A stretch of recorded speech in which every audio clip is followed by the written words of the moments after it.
Գիտելիքների պաշարը առցանց հարստացնելու համար ամենևին էլ պարտադիր չէ ֆիզիկապես ներկա գտնվել որոշակի դասընթացների։ Հեռավար կրթության մեթոդը արդեն քանի տարի արդյունավետ կիրառում են աշխարհի առցանց համալսարանները, տարբեր ազգության եւ տարիքի մարդկանց ընձեռելով կրթվելու եւ դիպլոմ ստանալու հնարավորություն։ Առցանց սովորել արդեն կարելի է նաեւ մեր երկրում։ Ուսանողից պահանջվում է հետաքրքրասիրություն եւ համակարգչային տարրական գիտելիքներ։ Այցելելով գիտակրթական միջազգային կենտրոնի հեռավար ուսուցման հարթակ կարելի է ծանոթանալ բազմաբովանդակ տեղեկատվական աղբյուրների։ Մարտի 31-ից մինչև ապրիլի 4-ը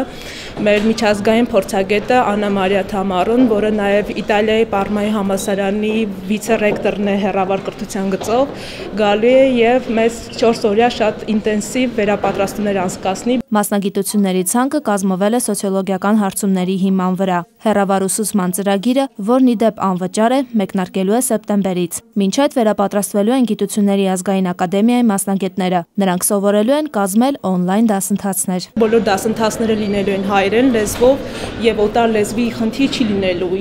որը արգելք է, որպեսզի մեր հանրությունը կարողանա օգտվել միջազգային հարթակներից հեռավար կրթության։ Որպեսզի հեռավար կրթությունը շարունակական լինի, գիտակրթական միջազգային կենտրոնում ստեղծվելու է տեխնիկապես հարմար վերազինված լսարան եւ առցանց գիտաժողովի դահլիճ։ Դրանից բացի թվայնացվելու են նաև ուսումնառության համար անհրաժեշտ նյութերը եւ գրականությունը։ Լուիզա Սուքիասյան, Արթուր Հունանյան, ժամը լրատվական։